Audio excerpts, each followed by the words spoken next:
Hi, this is Richard Chamberlain, and I'm one of the attorneys with the Chamberlain Law Group in Perrysburg, Ohio.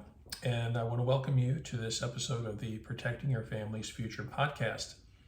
This is episode number 12, and today we're going to be talking about who should be in charge of your estate. Now, if you're one of my regular listeners, I want to welcome you back. Glad you're enjoying the show. And if you're new to the show, I'd encourage you to go back and listen to at least the first 10 episodes. Those are designed to really help people get a good basic foundation in estate planning, an estate planning 101, if you will. So if you're new to the process, that will really help you get started with understanding the issues and the terminology and the topics that are involved in estate planning. So today we're going to be talking about who should be in charge of your estate. Now, last week we talked about really planning for your incapacity and who should you name as the people who would be in charge if you became incapacitated, if you can't manage your property and financial affairs on your own anymore. Today we're going to take that to the next step, and who would be in charge of your estate when you pass away. Now, this is, sometimes it's a pretty simple decision to make. Sometimes it's very difficult. Sometimes, clients aren't sure, what kind of attributes they should be looking for in a person who would be in charge of the estate. So let's talk about that first.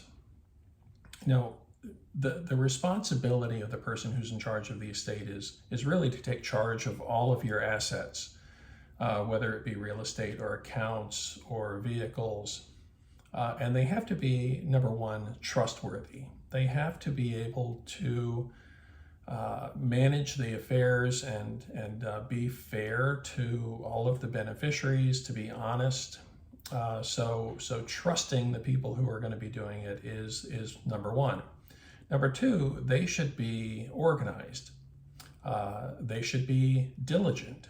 There is a lot of information that needs to be obtained. There's a lot of tasks that need to be done when an estate is being administered, whether it's in probate or a trust administration. There are just a lot of things to be done.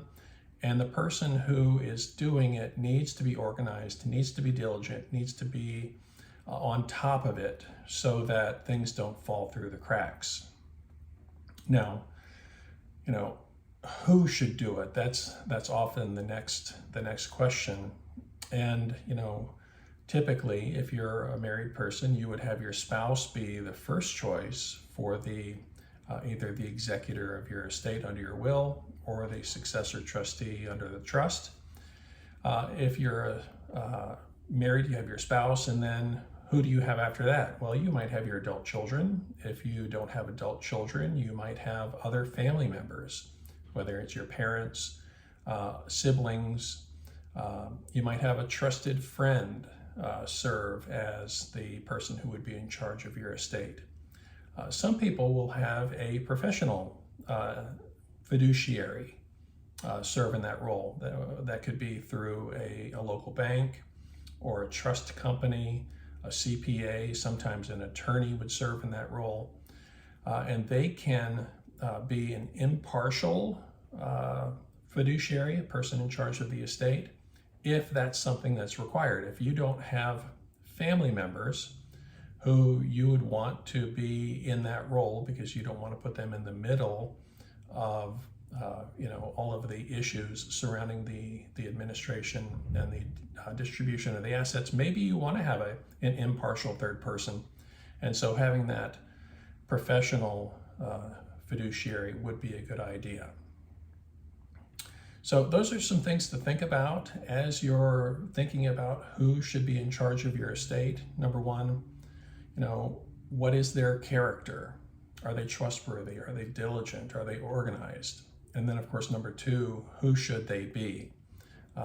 Family members, friends, professionals.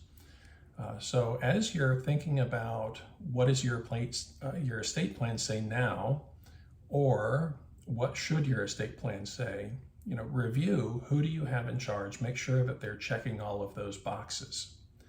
Now, if you are interested in learning more about how do you get started with doing your estate plan, we have something called an estate planning checklist that's available for free for download on our website. I'm going to put the link to that in the show notes. Highly encourage you to do that. It's 13 steps to go through to make sure that your estate plan is going to do what you need it to do. And as I said, that's available for free. Just get it, download it, and go through it. If you have any questions about your own estate planning and you'd like to talk with one of our attorneys, we're happy to help you. Again, that information will be in the show notes as well. I hope this has been helpful for you, and we'll see you again next week. Thanks.